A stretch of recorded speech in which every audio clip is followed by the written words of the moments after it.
भगवान श्री कृष्ण के बाल्यावस्था से कई लीलाएं और कथाएं प्रचलित है। कई कथाओं में कृष्ण के मित्रों का जिक्र भी किया गया है। श्री कृष्ण के कई मित्र थे।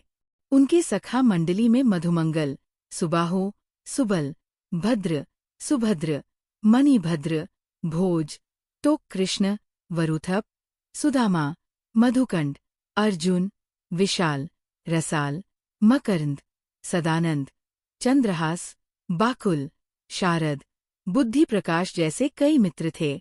इन्हीं में एक थे सुदामा, जो कि कृष्ण के खास और प्रिय मित्र थे।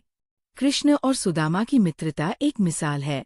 बचपन के दिनों में ही कृष्ण ने सुदामा को वचन देते हुए कहा था कि मित्र, तुम जब भी संकट में खुद को पाओ मुझे याद करना, मैं जरूर अपनी मित्रता निभाऊंगा। और बाद में श्री कृष्ण ने अपना वचन भी निभाया।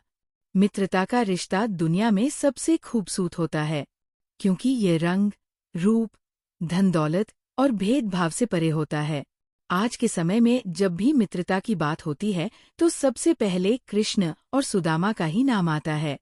कृष्ण और सुदामा से जुड़ी कई कहानियों में एक है ये कहानी। बाल्यकाल में भले ही कृष्ण, सुदामा और अन्य मित्र एक साथ पढ़ते थे, लेकिन एक समय ऐसा आया कि जब श्री कृष्ण द्वारका के राजा बन गए और उनके मित्र सुदामा इतने गरीब हो गए कि भोजन की व्यवस्था करना भी कठिन हो गया। सुदामा अपने परिवार का लालन पालन करने में भी असमर्थ हो गए। तब सुदामा की पत्नी सुशीला ने उन्हें द्वारका जाकर द्वारकाधीश श्री कृष्ण से मदद मांगने को कहा। सुशीला की बात सुनकर सुदामा थोड़ा हिचकिचाए, लेकिन सुदामा के पास इसके अलावा अन्य कोई रास्ता भी नहीं बचा था। इसलिए वे मदद मांगने के लिए श्री कृष्ण के पास जाने को तैयार हो गए। कहा जाता है कि राजा, गुरु, मित्र, बेटी और मंदिर, इन 5 जगहों पर व्यक्ति को कभी भी खाली हाथ नहीं जाना चाहिए। यही सोचकर सुशीला पड़ोस से 3 मुट्ठी चावल मांगकर लाई और इसे पोटली में भरकर सुदामा को देते हुए कहा कि इसे कन्हैया को भेंट कर दे। सुदामा जब द्वारकांगरी में श्री कृष्ण के महल पहुंचे तो महल के बाहर खड़े द्वारपालों ने सुदामा को हीन भावना से देखते हुए पूछा कि वह यहाँ किस लिए आए हैं। जब सुदामा ने अपना परिचय दिया और कहा कि वे कृष्ण के मित्र हैं, तो द्वारपालों ने भीतर जाकर ये बात कृष्ण को बताई। कृष्ण अपने मित्र सुदामा के आने का संदेश पाकर महल से द्वार के पास दौड़े दौड़े आ गए और सखा सुदामा को गले से लगा लिया। कृष्ण सुदामा को महल के भीतर ले गए और उन्हें अपने राजसिंहासन पर बैठाकर अपने आंसुओं से उनके चरण धोए।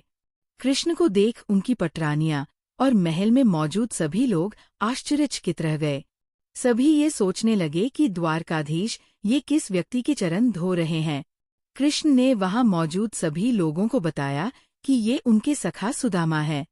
कृष्ण ने जब सुदामा से कहा कि वह उनके लिए क्या संदेश लेकर आए हैं, इतना सुनते ही सुदामा को लज्जा आ गई और उन्होंने अपनी पोटली छिपाकर कहा, कुछ भी नहीं। इतने में कृष्ण बोले, क्यों झूठ बोलते हो सखा?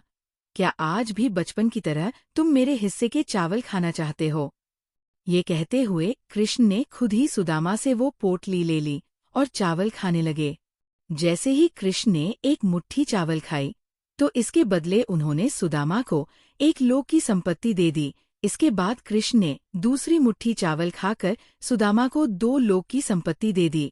लेकिन कृष्ण तीसरी मुट्ठी चावल खाने जा ही रहे थे कि रुक्मणी उन्हें रोकते हुए बोली, प्रभु, यदि आप 3 लोक की संपत्ति इन्हें दे देंगे तो अन्य सब जीव और देवता कहाँ जाएंगे? रुक्मणी की बात सुन कृष्ण रुक गए। इस तरह कृष्ण ने सुदामा की मदद की और प्रेम पूर्वक उन्हें विदा किया।